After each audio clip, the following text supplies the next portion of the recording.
air it out. Down the field. Catch and a touchdown. It's College Football Pick'em, presented by Harbor Jiu-Jitsu on AM 1490 Sports Betting Radio. Here's your host, Nick Kosko. Welcome inside the College Football Pick'em right here on AM 1490 Sports Betting Radio. I'm your host, Nick Kosko. We are presented by Harbor Jiu-Jitsu. Merry Christmas to everyone out there. Hope everyone had a safe and happy holiday as we approach the college football playoff semifinals. It's an exciting time in college football. We're finally here as we are just days away from the CFP semifinals between Alabama and Notre Dame, and of course Clemson, Ohio State. Bowl season well underway. We have some interesting games today before we actually dive into the nitty-gritty and the New Year's Six and the games that I picked. We're going to reveal our picks later in the show. It's amazing that we're even here, first of all, because there was a chance, we always thought back in the summer that college football would, not happen, of course. And, we got here. It's as simple as that. We got here to college football happening. The SEC, ACC, and Big 12 took the lead at some point in September. Once the Big 10 and Pac-12 joined the race as well, the season was nothing was normal during this year, but the season was pretty much normal in the sense that, we're going to have a season, we're going to have conference championships, and we're going to have a college football playoff semifinal games, and of course the national championship later in January. So we are here. It's through all the cancellations, the postponements, teams backing out of the bowl games, we somehow still made it. We somehow still made it to this point. We have our college football playoff semifinals. We'll react to the conference championships from last week, because we didn't get a chance to do that, of course, being that we do this show every Saturday. So we'll react to the conference championships as well. Look ahead to the semifinals. I'll give you my 5 picks as well, and how the committee shaped out the college football playoff final rankings, giving you the top 4. And where I wanted to start today, other than just recapping the conference championship games, which the playoff is expansion, folks. And I talked to Rich Quinones about this earlier in the week. Hosted Back Your Play on this station. The playoff at some point does need expansion, and it has to happen soon.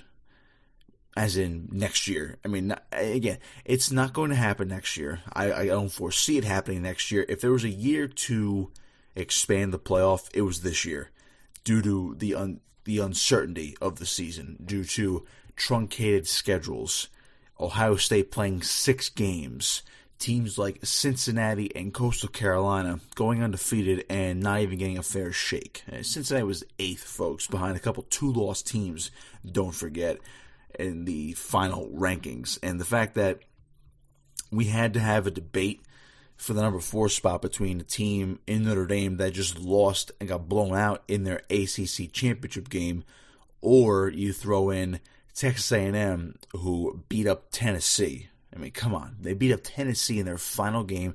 They have a good loss to Alabama. They played for no SEC championship game, and their best win, arguably now at this point, was Florida, who now has 3 losses after losing the SEC championship game to Alabama. So you tell me where the problem is, that we came down between those 2 teams for the final spot, yet there was no consideration for a 2-loss Oklahoma team that won 7 in a row to end the year, won the Big 12, and is as hot as any team in the country.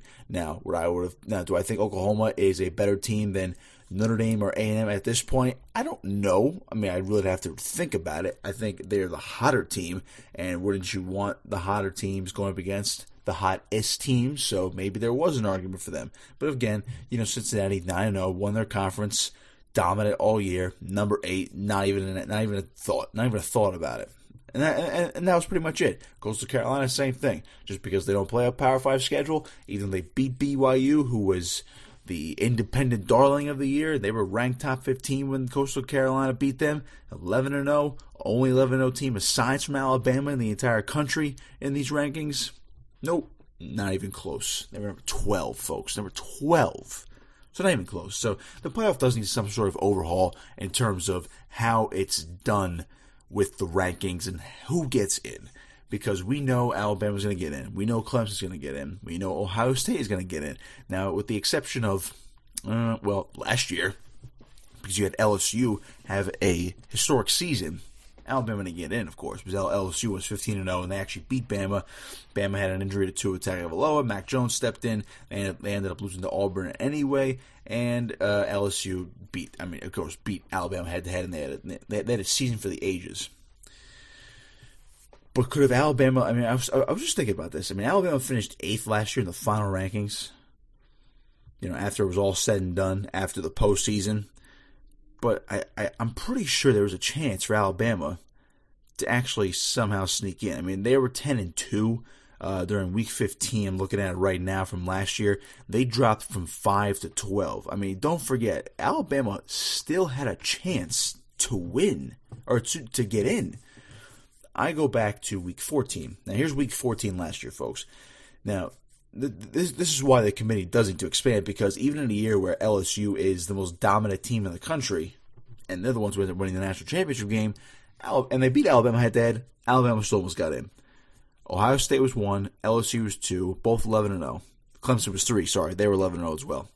But 4 and 5 were Georgia and Alabama. They were both 10-1. Now you're probably thinking to yourselves, where's Oklahoma? Well, Oklahoma made their they made their push late. Now, were the 4 teams last year the right ones? Yeah, because Alabama ended up losing twice. They lost twice, and of course Oklahoma got in, but they only had 1 loss, and they were Big 12 champs last year. And you had 3 Power 5 champions in Ohio State, LSU, and Clemson that deserved to get in. But Alabama still almost got in. Now, they're 10-1. If they don't lose to Auburn, they're 11-1. Now they have the argument like Texas A&M, but just more games. Their only loss is to LSU. And they played a competitive game against LSU. And at this point, they lost Tua Tagovailoa when they had him. Mac Jones, who obviously is now the Heisman frontrunner at this point, he was figured, okay, you have Mac Jones. If you actually win with Mac Jones, then maybe you do deserve a shot because your team is so great. They lost to Auburn, so it was a moot point. But the fact that Alabama was right there just shows you these problems. It just shows you the problem with the committee. It exposes it because, again, you had a lot of 10-1 teams crowding last year. So, it was a little bit more legit last year only because everyone was playing the same amount of games. But, I'm going to go for Week 14. Here's your top 6. Ohio State, LSU, Clemson, Georgia, Bama, Utah. That's Week 14. And then going into the following week, last season, it was Ohio State, LSU, Clemson, Georgia as they won. Utah moved up a spot because they won. Oklahoma won, they moved up a spot. Baylor moved up 2 because they won. But of course, Bama fell because they lost to Auburn. Auburn actually jumped them for a week. Auburn was number 11 at 9-3 because they beat Bama head-to-head. So after 1-loss Baylor at number 7, Wisconsin was 10-2. And then Florida, 10-2. They were 8-9. Penn State also 10-2. They were number 10. So that's a little bit more legit. But now Georgia can get in. They could get in, but they were idle because last year it was a little bit easier with the conference champions. So in essence, Utah had the first chance. If they had won the Pac-12, Utah is probably getting in because they were ahead of Oklahoma. Even though Oklahoma would have had a more solid win over Baylor anyway. But you never know. Utah was ranked ahead of them. Utah probably could have gotten in. So did the committee make the right choice last year? Yeah. But then you look at the Week 16 rankings after the conference championships. They bumped LSU up 1. Ohio State was 2. Clemson was 3. It was, again, a little bit easier last year. But you know what's going to happen. Ohio State, Clemson, the SEC champion. They were all 13-0. And then Oklahoma got in. So where are the other teams? The Utahs of the world. Well, they had a chance. They couldn't get in. But let me give you there were no group of 5s even close. How about Boise State last year, folks? Boise State was 12-1, Mountain West, and they were Mountain West champs. Boise State was 19th last year after their conference championship game. 19th, 12-1. You mean to tell me they are below a 9-3 Iowa, 10-2 Notre Dame, Michigan last year 9-3. Bama, who had 2 losses. Auburn 3 losses. Utah, because they just lost. Florida didn't play a conference championship game. Wisconsin 10-3. Baylor lost the Big 12 championship game. Oregon 11-2, won the Pac-12. I mean, you mean to tell me Boise State wasn't at least a top 10 team last year? Appalachian State, and I get it was Appalachian State, 12-1 last year. They were 20th. Cincinnati 10-3. That may be a little bit different because they didn't win their conference last year. Actually, I think they did win their conference last year, but they were 10-3. But my point is, these Group of 5 schools have no shot. Absolutely no shot. It's not even close. There is no shot, folks, for these Group of 5 schools to get in. And this year's no exception. It's worse this year because everyone had a truncated schedule. Everyone played a different amount of games. Now, Alabama rightfully deserves to be number 1 this year, 11-0. They have dominated everybody. They only played a close game against Florida. Clemson 10-1, probably the same thing. Now, I think Ohio State is one of the top 4 teams in the country, but they are 6-0, folks, and that I think that should be taken into account. Not do I necessarily want Alabama, Ohio State, and the 1 versus 4 matchup, and have a Notre Dame Clemson rematch. No, I don't want that. But if we're being realistic here, Texas A&M and Notre Dame don't get in. Oklahoma might get in. But Cincinnati should have been your 4th team. They are 9-0.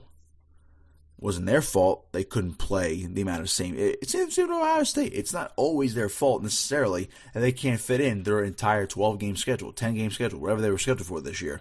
Coastal Carolina should have gotten at least a New Year's 6 bowl bid. They're playing Liberty today, which by the way is a fun game. Don't get me wrong.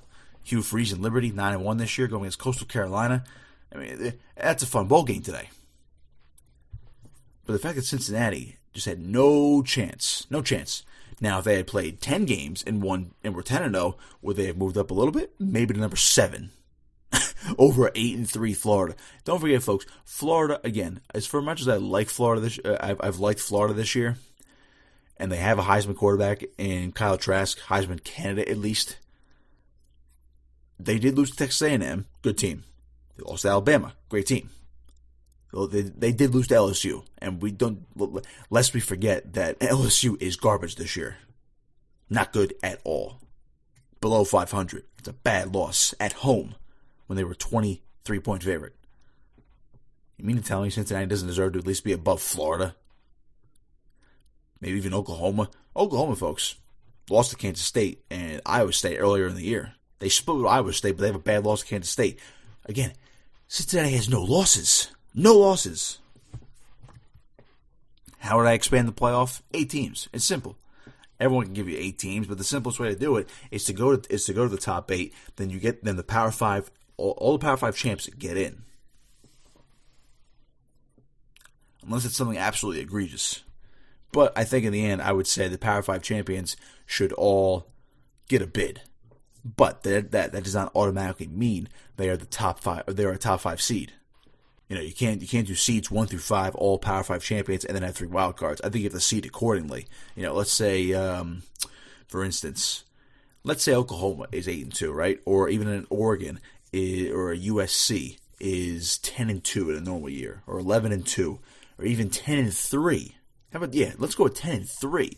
They're in, but I'm not putting them top 5. If a team like Cincinnati is 12-1 or 13-0.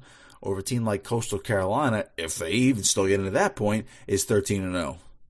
I'm not doing it. Or Boise State from like last year. They're 12-1, 13-0. I'm not putting a 10-3 Oklahoma or Oregon or other Power 5 champion over a 12-1, 13-0 Group of 5 champion. I'm just not doing it. They deserve to get in. They only lost 1 game, and they ran through their schedule. Now, do I have a caveat for these Group of 5 schools? Yeah, I think there kind of has to be because the Power 5 schedules, of course, are better. But it doesn't. But you should not discount the quality of football and the strength of these teams in the Group of 5. Should they schedule some Power 5 opponents in the front of the schedule before conference play? Yeah, in a normal year, I would say so. Schedule a good top 15 BYU team. Have an interesting. Maybe you do Cincinnati, Ohio State to kick off the year. It's an interstate game. It's between two schools in the same state. Like why not do that? Should Boise State go play some top Pac-12, Boise State, Oregon, or something like that? Boise State, USC, if we're going to talk about, geographically, make it more sense. Alabama, USC, that's awesome. And we were supposed to have it this year before COVID. We need those matchups. And the more we have them from the group of 5 schools going against Power 5s, you'll see more respect. You'll see a better strength of schedule. And, if these group of 5 teams actually beat the Power 5 schools, they're going to get better playoff recognition. But the only way to fix this playoff is to expand it to 8 teams. You got to put you put 5 Power 5 conference champions in there, and then you have wild cards. But the biggest criteria has to be conference championship. To me, that's the biggest conference. That is the biggest criteria, because there's no way in hell, if it was 8 teams this year, look at the top 8: Bama, champion; Clemson, champion; Ohio State, champion; Notre Dame, conference runner-up; Texas A&M, didn't even make the conference championship; Oklahoma, conference champ; Florida, conference championship runner-up; Cincinnati, conference champ. Those are your top 8 teams right now. There's no way in hell I'm going to put Cincinnati below Texas A&M or Florida or even Notre Dame. They won their conference. Put them up to the 5th spot. They don't deserve to be 8th. Put them up there. And realistically, I'd probably knock out Florida because they have 3 losses. Move up Coastal Carolina, 11-0. I'd give Indiana more chance because they were that good this year. Only lost to Ohio State. That's my point. You can't ignore this quality group of 5 football just because you might think they're going to get blown out by Alabama. That's the laziest argument. Notre Dame's probably going to get blown out by Alabama. Texas A&M probably would have gotten blown out by Alabama again. That's the lazy argument. You give these teams a chance. And God forbid you group of 5 team or teams don't get past the quarterfinal round. Heck, you're going to have, what if a number 6 Oklahoma somehow knocked off a number 3 Ohio State? That's great for business. You still have the big brands in there, college football playoff, talking to you. You still have those big brands in there. Now you have more endless possibilities, so you don't have an Alabama-Clemson national championship again, which, by the way, we're probably going to get again this year. Now, do I mind as a college football fan and someone who covers college football for 24/7 Sports? No, I don't mind necessarily, because the 2 big brands, 2 big markets for our site. Big markets for a company. I don't mind it. And I do want to see Trevor Lawrence go up against Alabama. I do want to see Mac Jones, Devontae Smith, Najee Harris, and Jalen Waddle comes back, and John Mechie, and all these guys, Nick Saban, Dabo Swinney. I mean, that's great. But we are going to get that every year, especially if we're in the top 4. We're going to get that every year because Alabama's going to mop the floor with Notre Dame, and Clemson is the favorite against Ohio State. We are going to get that every single season because those teams keep retooling. You open up the playoff, it opens up the recruiting levels a little bit, or it levels them out a little bit. Because if you're able to open up the playoff, you can have the chance of teams that don't win their conference. The Floridas of the world, the Oklahomas who won their conference but had 2 losses. You open up the door for a group of 5 schools like Cincinnati, maybe even Boise State. If you do that, it's like, okay, Luke Fickell for Cincinnati can say, hey, we can make the playoff. There's 8 spots. We have to win our conference, and we probably have to go undefeated, but you can attract the talent that you can attract even more of the good talent you've been bringing in and building that program around. Once the group of 5 school makes the playoff, it changes everything. Once the first time it happens, changes everything, and that's when you'll start seeing those other schools that are not traditional Power 5 schools get in and make some noise. That's all it is, folks. Just gotta do it like that. Expand the playoff. All right, we're going to step aside and take a quick break. On the other side, we will, I know I wanted to get into the conference championship recap, but it was pretty much, Bama shootout, awesome, great stuff with Florida. Ohio State used a lot of defensive running games to beat Northwestern.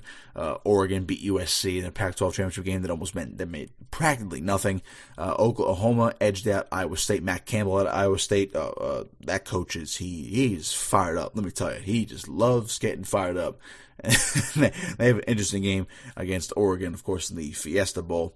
What I missed? Clemson just beat the snot out of Notre Dame in the ACC championship game as well. All right, we're going to step aside and take a quick break. On the other side, we'll actually break down the college football playoff semifinals, and then we'll get into my picks later in the show, which include the 2 semifinal games as well. Make sure to follow me on Twitter, by the way, at Nick Kosko59. Follow the station as well at 1490 Sports Bet. All right, it's college football pick'em right here on AM 1490 Sports Betting Radio.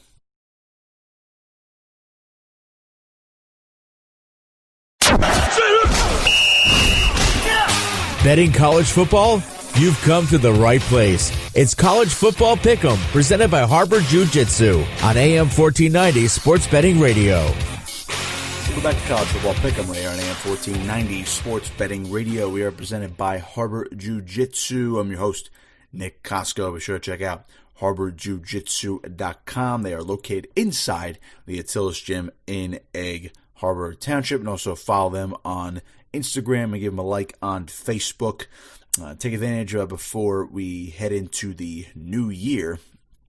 Still some free trial classes, of course. You can take a free trial class anyway. Ladies MMA striking, free for 2 more classes, I believe, next week before we hit the new year as well. So a lot of good options over there. Basic, beginner jiu-jitsu, intermediate jiu-jitsu, live training, all that jazz. Be sure to check out my guys and my coach, Al Bruce, over at Harbor Jiu-Jitsu, located inside the Attilas Gym in Egg Harbor Township, harborjiujitsu.com. All right, we're diving into the college football playoff semifinals now, and the opening lines, and I'll give you the lines, and I'll give you my picks later, but these lines open at Clemson 7.5 and Alabama 19.5.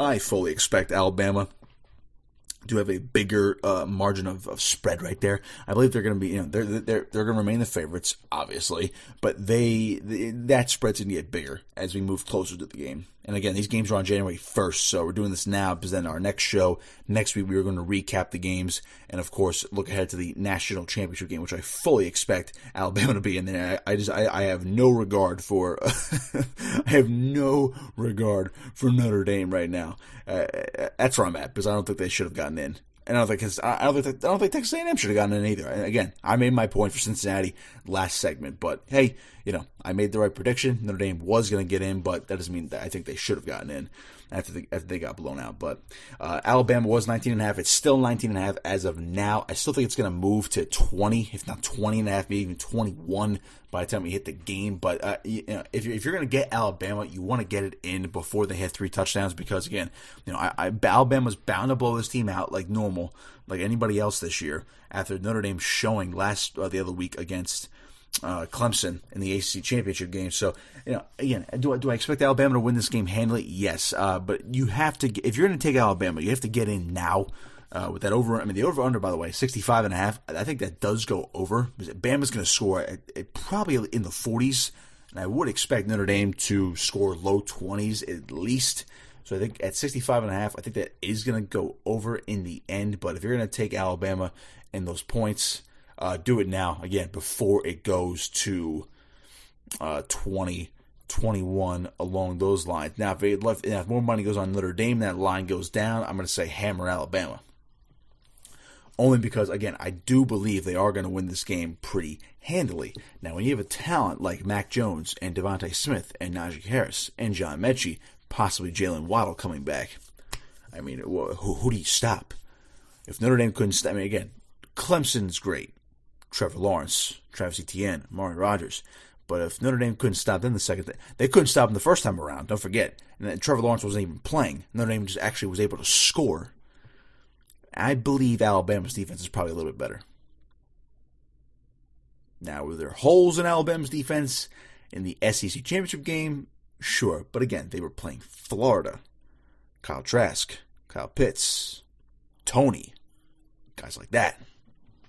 Florida's got one of the best offenses in the country. They just have no defense. That's why they lost to a team like Texas A&M. Lost to LSU. And, of course, we're edged out by Alabama. Alabama, of course, is the better team. You got to take Bama here. That's where I'm at. I don't see how Notre Dame keeps this game close. Now I say all this, and of course the game will end up being close. That's just the way it is. That's just the way it works for me, by the way. 33-35-2 on the season, by the way. We had a 3-2 week last week. So we're getting closer to 500. We have 6 games left. The 5 this week that I'm going to pick, and then the national championship game. That's what we have left. But all I have to... And by the way, Alabama-Notre Dame is the Rose Bowl this year, and that game is not even in Pasadena. It's in Arlington, Texas. We're going to have the Rose Bowl at Jerry World, Cowboy Stadium, because of the COVID protocols and restrictions out in California. I believe there's going to be attendance of 16,000 in Jerry World, because of course they've had it for Cowboy games. They're going to have it again for the Rose Bowl, and get this logic. Just a little sidebar here. So it's usually a Big Ten, Pac-12 type of game for the Rose Bowl, but even the semifinals, they try to inch the Pac-12/Big Ten towards the Rose Bowl if it's a semifinal game. No matter the seed, they just try to inch them, try to put them in that game. The logic here was because this year's Rose Bowl got moved to Texas, the Sugar Bowl is in New Orleans. Because Alabama's the number 1 seed, the committee's argument was, well, Bama's the number 1 seed, so we want to give them the biggest advantage of fans, the most fans they could have. Which, by that logic, that might be the smartest thing the committee's done this year, aside from not having a true determination for these college football playoff rankings to include everybody that plays college football. But I like the idea. Now, it's going to be weird not seeing the Rose Bowl in Pasadena anyway, and it's also going to be weird not seeing a Big Ten/Pac-12 team in the Rose Bowl, but I digress. I'm fine with it. 16,000 fans in Texas, they're probably mostly going to be Bama fans anyway. Notre Dame does travel well, don't get me wrong. One of the biggest brands of college football history, but you're going to have more Bama fans in Texas than you are Notre Dame fans. And I think it might be around 3,000 for the Superdome. I don't even know what they're doing. I don't think the Saints usually have games, but the Sugar Bowl, of course, that's where it is. They might have 3,000 fans. I'd have to clarify that. I'm going to have to look that up now. Now it's going to be bugging me, but that's the reason why Alabama's playing in the Sugar Bowl and not Ohio State Clemson. But again, hammer Alabama. The other matchup is what I wanted to focus on. Ohio State Clemson. Because this game is a rematch of last year's semifinal. It's the most intriguing game to me out of all the bowl games. I'm a fan of Clemson probably winning this game. I do have Clemson winning the game. This game is fascinating. Wouldn't this be the biggest, for lack of a better term, FU to the College Football Playoff Committee if Ohio State wins this game? Now again, the committee was a fan of Ohio State making the playoff, even at 6-0. But this would be the biggest. I think everybody and their mother is rooting against Ohio State here, only because they don't want to see a 6-0 team or a 7-0 barely have a undefeated regular season record and get to the championship game. If you're a fan of the college football playoff, you don't want Ohio State to get in because you don't want the committee's decision to be justified. But I'd argue the other way, that if Ohio State does win, you need some serious fixing. They got it right, don't get me wrong. But if you want the committee to be wrong, you want Clemson to win this game and win it big. Because you don't want them to justify putting in Ohio State in who played half a schedule. But if you're a fan of overhaul, which I am, you can low-key root for blowouts here for Alabama and Clemson and just, boom, now you need a fix. You need something to change it up where these two teams are, who in essence in an 8-team playoff could still make the championship game and still get there for the top two, yes. But you need a serious overhaul. And plus, we don't know how Clemson's going to look without Trevor Lawrence. Now, they look pretty darn good with DJ Uiagalelei against Notre Dame this year. Their freshman quarterback, who will take over next year. But who's to say Clemson is going to be the ACC dominant superpower again next year? So you don't know. Bama probably will be. Because Bama's a factory at this point. Is Clemson truly a factory now? But they went from Deshaun Watson, Kelly Bryant for 1 year. Still made the playoff, but they had merit. But then they had Trevor Lawrence after that. Trevor Lawrence is a generational prospect. They don't come around too often, so they did strike gold. Now, Uiagalelei looks like an NFL prospect already, but are they a factory, a true factory like Alabama? Aside from just last year, Alabama has made the playoff every single year. But watch this game, because you want the matchup between Justin Fields and Trevor Lawrence. This is where it's at. Clemson, 7.5-point favorite. Now, I'll give you some more reasoning as to why I would probably lean Clemson. If that line was bigger, I'd probably say Ohio State. They do play a lot of close. I mean, they've played some close games in their tough games, i.e. Northwestern, only won by 12. We had Northwestern last week, plus 20.5. Had to hammer that. And they played close against Indiana, beat them by 7. But they've blown out everybody else. Ohio State's run away from everybody else. Even if they win this game, they're not going to run away from Clemson. Their defense is not as good as it was last year. Justin Fields, in the 2 tough games he's had this year, doesn't look as good as last year either. So, I mean, it just shows the glaring difference between the quarterbacks. But don't forget, Ohio State does have a pretty darn good offense. When Fields is on, he's on. He's Heisman caliber. Trey Sermon ran for 330-plus yards last week. Broke Eddie George's single-game record in school history in the Big Ten Championship game. And so you have Trey Sermon. Don't forget Master Teague. If Chris Olave's back at wide receiver, he was out for the Big Ten Championship game. So were 21 other players. So you don't know what the COVID window is going to be for the Ohio State Buckeyes. Because now the Big Ten did change the rule from 21 days to 17 days. So you don't know when or who or how many of those players were actually out because of COVID.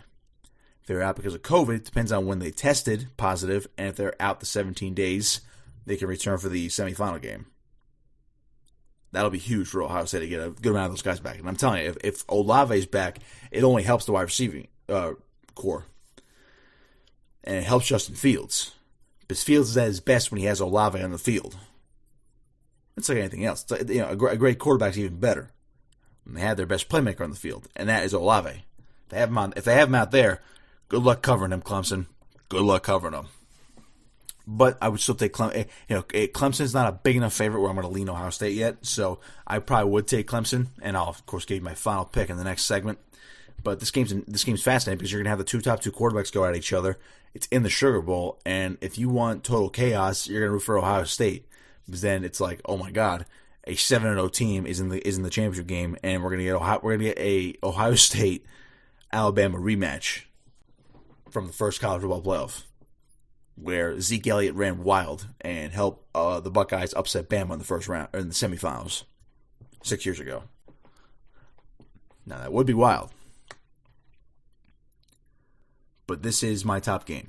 This is my top game out of all the bowl games. I love this game, and I can't wait. I can't wait. Because Dabo Swinney doesn't like Ohio State getting in with 6 wins, and Ryan Day, the head coach of Ohio State, doesn't give a rip. Does not give a rip at all. Doesn't care what you tell him. Of course, he's going to fight for his guys, and the committee justified those fighting words by putting him in. So give me all the drama here between Ohio State and Clemson. All right, those are the semifinal games. A couple other games coming up on January 1st, by the way, and there are actually 2 of the other games that are on January 1st we're going to be doing in our picks, and that's Georgia and Cincinnati and Auburn and Northwestern. Georgia-Cincinnati is a good one because now Cincinnati can prove to the committee, it's like, hey, we just beat a team that's 2 losses, but I know 1 spot below us, but we just beat up an SEC team. This could be very similar, folks, to the UCF Auburn game a couple of years ago where Central Florida was undefeated. Remember, they were self-proclaimed national champions. It's the same scenario. Not that Cincinnati's going to do that, but it's the same situation. Group of 5 school, disrespected, plays the Peach Bowl, by the way. Excuse me. Plays the Peach Bowl and knocks off an SEC team and says, hey, we are for real. But if that didn't open up the committee's eyes back then, is this really going to open up their eyes this year? Unless they do expand, which I think they're eventually going to expand. It's just bound to happen. It's inevitable. But if that game didn't open up their eyes, this game probably won't either. It opened my eyes. If Cincinnati wins, and I love Cincinnati. Auburn, Northwest. Speaking of Auburn, Auburn, Northwestern. Auburn's a mess, by the way. Firing Gus Malzahn, they had to buy him out for $21 million, and they just hired Brian Harsing. As we were talking about Boise State earlier, Boise State head coach. What can he do? Now he's not going to do anything in this game because he's not going to coach until after the season is over. But I mean, Auburn Northwestern, fascinating matchup. And Northwestern, by the way, is only a 3.5-point favorite. Other game, by the way, Georgia's 7-point favorite over Cincinnati. So again, Group of 5 disrespect. Northwestern, by the way, how about that? 6-2, number 14 in the country, 3.5-point favorite against Auburn in the Citrus Bowl. Not even a New Year's Six game though. The other New Year's Six games are on the 2nd, by the way. Oregon, Iowa State in the Fiesta Bowl down in Glendale, Arizona. Iowa State's the 4.5-point favorite. Texas A&M and North Carolina in the Orange Bowl. Great matchup because North Carolina's a high-powered attack. I'm still a fan of Sam Howell. I thought he was going to be a Heisman contender this year. Played really well. Arguably better than last year, and he wasn't even. He was an afterthought. Texas A&M. It's put up or shut up time. Let me talk about this real quick because Texas A&M is that team that's like, oh, well, Jimbo Fisher is pounding his chest. We should have made the playoff. We should have made the playoff instead of Notre Dame. If you don't put us in, there's something wrong. Let's take a look at Texas A&M's schedule, by the way. Now, granted, they should have one more game. The game against Ole Miss was postponed and then eventually canceled. So it does hurt the schedule a little bit. I mean, Ole Miss, not a world beater this year, but they were a quality team with Lane Kiffin. But let's take a look at Texas A&M's schedule this year, right? Week 1, Vanderbilt, who is awful and already fired Derek Mason. Beat him 17-12 at home. At home, folks. Texas A&M beat Vanderbilt at home 17-12. Right there. I mean, again, most of the time you say, all right, we don't care how you win. If you just won the game, we look at that as, solid in our book. But they barely squeaked by Vanderbilt. So if I'm using the eye test, why are you only beating Vanderbilt, the worst team in your conference, by 5 points? And the following week, they get blown out by 28 to Alabama. They do beat Florida, 41-38. Mississippi State, which has been absolutely nothing since their opening weekend against LSU, where everyone was like, oh my God, Mike Leach, air raid offense, it's here to stay in the SEC. They beat them by 14. Arkansas, solid team this year, beaten by 11. All right, South Carolina, garbage, but I will give them credit here, 48-3. All right, they dominated them. Tennessee postponed, Ole Miss postponed. LSU at home. LSU, we mentioned how much they were a dumpster fire this year. And again, they did upset Florida, so it looks a little bit better. But at that point in the season, you only beat them 20-7. Where's this total domination from Texas A&M? At Auburn, 31-20. Auburn, no pushover this year, but Auburn, very inconsistent. Heck, they fired Gus Malzahn. There must be something wrong with Auburn. Only beat them by 11. Ole Miss game was canceled, and they beat Tennessee last week. 34-13. Okay, beat them by 21. But it's Tennessee. Tennessee, who now has 2 quarterbacks in the transfer portal, and Jeremy Pruitt might be fired. It's Tennessee. I mean, come on. Where is this total domination from Texas A&M? So it's put up or shut up time now for the Aggies in the Cotton Bowl. Or sorry, not the Cotton Bowl, the Orange Bowl. Put up or shut up time. Get it done. If you can beat North Carolina, you'll earn a lot more respect. And maybe, just maybe, if you want the committee to be wrong, you would want A&M to pretty much handle North Carolina and Notre Dame get blown out by Alabama. And say, see, we should have had the rematch between A&M and Alabama. 2 different teams now, which I can agree with. I can agree with that last part. 2 different teams now. Do I think Texas A&M would have gotten blown out by Alabama again? Yeah, actually I do. I do. But I think it would have been more competitive, at least at the start. Would they lose by 28? Probably not. It'd probably be more competitive than Notre Dame, Alabama, I can tell you that. I have no respect for Notre Dame in the semifinal game. Indiana, by the way, did get a good bowl game. So they didn't get a New Year's Six game, even though they probably should have gotten a bid. But they did get a good bowl game. Outback Bowl against Ole Miss. Great bowl game. Again, Indiana is still a great football team, even without Michael Penix Jr. But I can't wait to see Lane Kiffin's offense with Matt Corral pulling the trigger for the Rebels against Indiana's defense. Oh, that's going to be so great on January 2nd. Outback Bowl. Indiana, by the way, 6.5-point favorite. A couple of games to highlight before we take a break. Let's see what is going on. It's the 30th, and here's my favorite game. Favorite game aside from Ohio State Clemson, Florida Oklahoma. Oh, we were just talking about these teams, and again, it's only because I love Florida, and they're actually a 3-point favorite. But the hottest team in the country in Oklahoma, based on their winning streak and how they've played, and they turned it around. So you have one of the hottest teams against a team that has still one of the best offensive attacks, even without Kyle Pitts, their all-star tight end. Kyle Trask can be, they have something to prove. They've lost 2 in a row. If you're Florida, you don't want to lose 3 in a row. Take out Oklahoma. Oh, that's going to be fun. It'll be a fun game in the Cotton Bowl Classic. Florida 3-point favorite. That is an 8 p.m. kickoff on the 30th. That is Wednesday coming up. So those are the games that I wanted to highlight. Even Tuesday, by the way, Oklahoma State, Miami. Oklahoma State is a 2-point favorite in the Cheez-It Bowl. That's an interesting one as well. And don't forget tonight at 7:30, Liberty, Coastal Carolina. Coastal Carolina 7.5-point favorite over Liberty. I like that game. It's the FBC Mortgage Cure Bowl. But all these the names of these bowls are ridiculous. But too many bowls. But hey, we get Liberty and Coastal Carolina. It's a fun matchup. That's something I think we actually all can agree on. The eyes are going to be glued to the TV screen tonight for that one. All right, we'll step aside and take another break. On the other side, we'll give you my 5 picks, which include the college football playoff semifinals. And we have actually mentioned all the games I'm going to pick, but now I'll actually reveal them to you on the other side of this break. College football pick'em right here on AM 1490 Sports Betting Radio.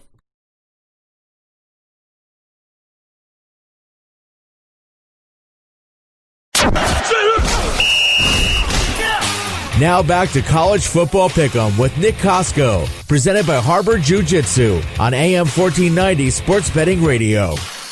Welcome back. College Football Pick'em right here on AM 1490 Sports Betting Radio. Final segment of the show.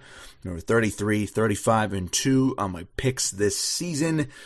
6 games left, 5 this weekend, and we'll pick the national championship and recap everything else that is going on in the world of college football next week. Actually, it does depend. Maybe we can squeeze in 5 picks next week. There's looking ahead at the schedule, but of course there are too many to-be-determined and canceled bowl games coming up post the national championship game, or post January 2nd. Monday, January 11th, you have the championship game. There are some, actually no, I take that back. I was looking at the to be determined, but they're all canceled games. For Tuesday, January 12th, there was a lot of stuff just shoehorned on the back end there, but we will not have that at all. I think those were canceled a long time ago. So disregard what I said about maybe more than 1 pick. So next week we'll only have the 1 pick. We'll have the championship game between, let's be realistic here, probably Alabama and Clemson, and we will dive into all of that, of what that entails as well. So, all right, picks time, and we are going to start, before we get to the semifinal games, we're going to start with Georgia and Cincinnati. I mentioned before, Cincinnati is a 7-point dog in this one. This is the Peach Bowl, and I'm excited for this one because I love Cincinnati. And you folks, if you've been listening to me all season long, you know I'm a big fan of Cincinnati pretty much all year. We had them last week, by the way, minus 14 against Tulsa. I thought they were going to just dismantle Tulsa, and they beat them with 3. I should have given Tulsa a little more credit. But we've picked Cincinnati a lot this year. They win for us more often than not. So I think you know where we're going with this game. I'm trying to think, when's the last time we did pick Cincinnati? I'm looking back through my notes here. Let's see. It was actually, it's been a while. We had them against UCF, minus 6 on the road, and they failed us there because they only won by 3. But I think we had them at least 2 more times prior to that game, and they did win because we picked them big. I know the biggest winner we had with Cincinnati all year was the SMU game. That was a big one. Was they beat them? I think it was like 42-13 on the road, and SMU was actually a home favorite. I was like, come on, Cincinnati's going to win this game. And sure enough, they beat them at 29 on the road. So moving forward for this one, Georgia, while they have way more of an offense now with JT Daniels under center at quarterback, I still like Cincinnati. Desmond Ridder, I like him as a quarterback better right now. I like Luke Fickell's team as a whole right now. Swarming defense. The offense is really efficient. And again, aside from the 2 close games against UCF and Tulsa, Cincinnati has beaten everybody badly. They have blown everybody out. Now, this is definitely a step up in competition compared to a Tulsa or UCF. Granted, those are 2 good football teams, but this is still Georgia.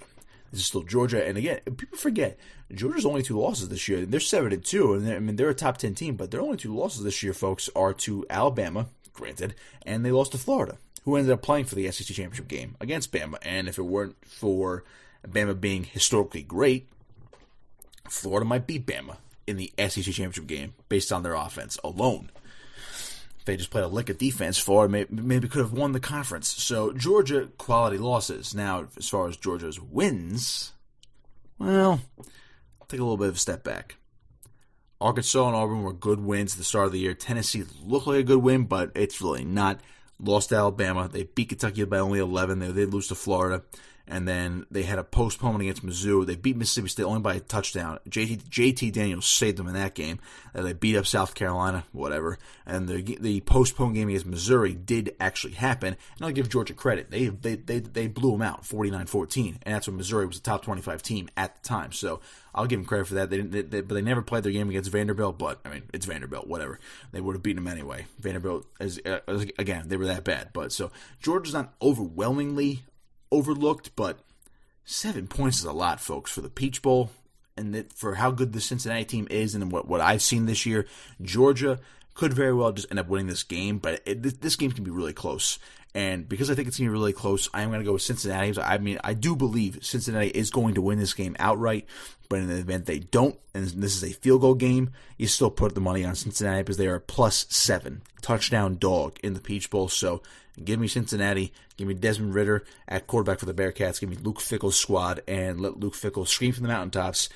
Hey, College Football Playoff Committee, remember us? We're 10-0 now. We just beat an SEC team. How many times do we have to prove you wrong? Put us in next time. All right, moving on. Florida, Oklahoma. Mentioned that game before. No, I'm excited for that one. Very excited for that one on the 30th. That is coming up on Wednesday. Florida, Oklahoma in the Cotton Bowl Classic. Kyle Trask, I'm a huge fan. I still think he should win the Heisman, but at this point, it's going to go to somebody from Alabama, whether it's Mac Jones, Najee Harris, or more than likely Devontae Smith. Now, at this point, if they're going to change it up and go to a wide receiver for the first time since Desmond Howard before the year 2000.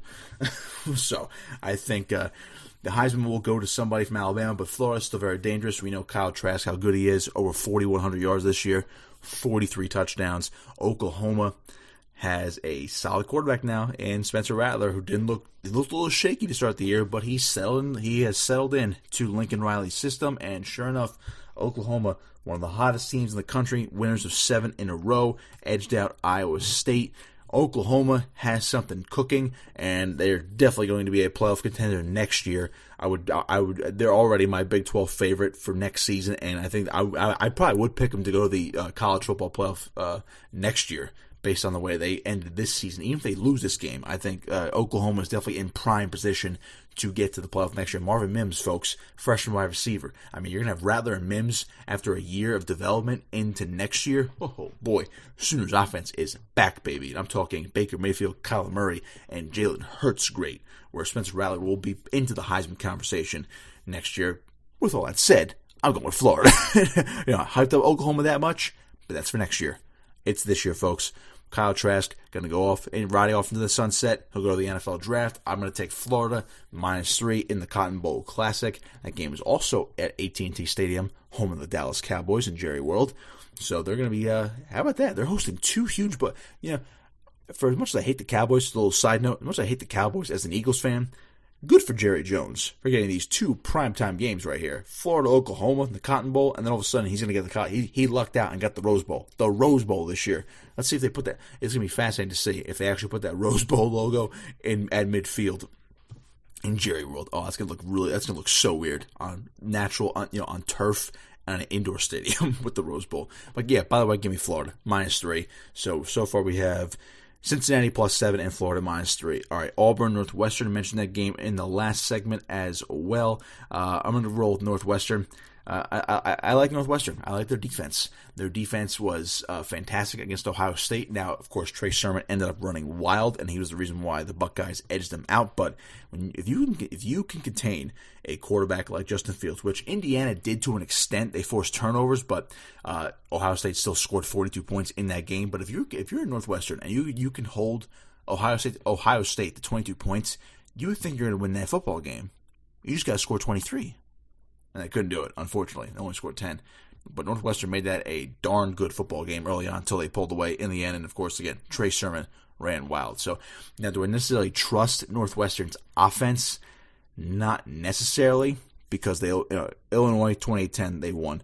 They lost to Michigan State 29-20. And then even during their 5-0 start, they blew out Maryland 43-3. But then after that, they had close wins against Iowa, Nebraska, Purdue, and Wisconsin, scoring only 21, 27, and 17 points respectively. Now, they're 3.5-point favorites. They've played close games against Iowa, and they played a close one against Wisconsin, but they beat the spread in those games. But other than the Iowa game where they won by 1 point, I mean, they beat Nebraska by 8, Purdue by 7, they beat Maryland by 40, and they beat Illinois by 18. Auburn's a different animal outside the Big Ten, but I mentioned before how I think Auburn's kind of a mess, and they are wildly inconsistent at 6-4. Bo Nix, I mean, where have you gone freshman year, Bo Nix? He only has over 2,000 yards and 11 touchdowns this year. He's running pretty well, but where did Auburn go? They beat a bad Mississippi State team the other week, and they beat Tennessee, and then you sandwich 2 losses in between that to a blowout loss to Alabama, and they lost by 11 to Texas A&M. Other than that, they did dominate LSU.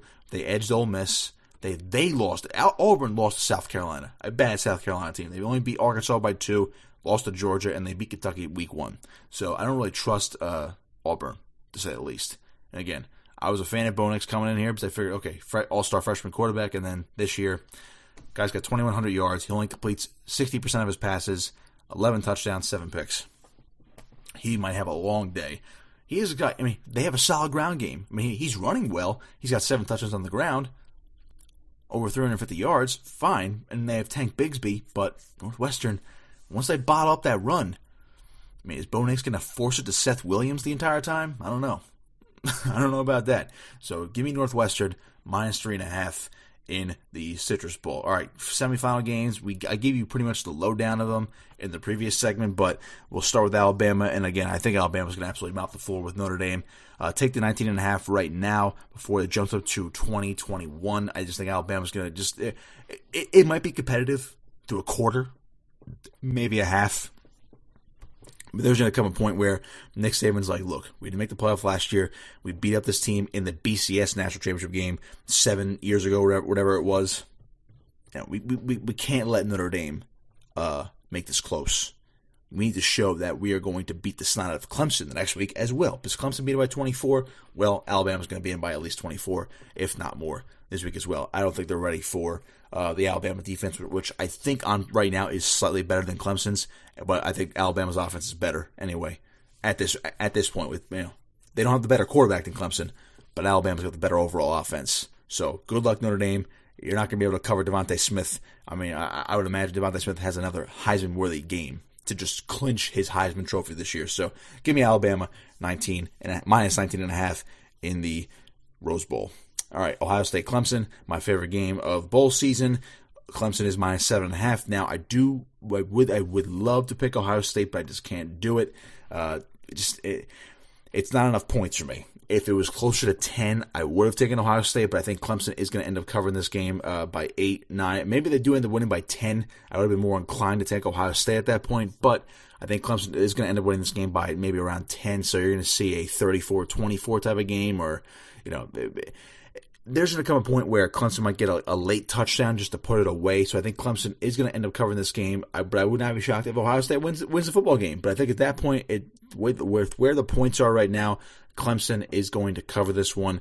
They'll be up, let's just say 27-20, and they'll kick a late field goal to go up by 2 scores, and then Ohio State might get desperate towards the end of the game. So I think we're due for one of those type of situations. I'll look at the over-under for you folks as well real quick. I'm waiting for it just to pop up. But again, that's where I think that game ends up. Over-under is at 65.5. Actually, same thing as Alabama and Notre Dame. So they do expect a lot of points if Justin Fields plays well. And here's my thing with Justin Fields. I love Justin Fields, but is he going to step up to the competition this time? The 2 best teams he's faced all year, Indiana and Northwestern, he has struggled mightily. So that's another reason why. This is the best team you're going to face all year. So Justin Fields is going to be able to step up again against Trevor Lawrence. And then Clemson. Again, Lawrence doesn't play defense, but in the spotlight, I'm saying. Top 2 quarterbacks, arguably, in the country. Will Justin Fields be able to step up? I think he will, but he has shown too many struggles this year against great teams.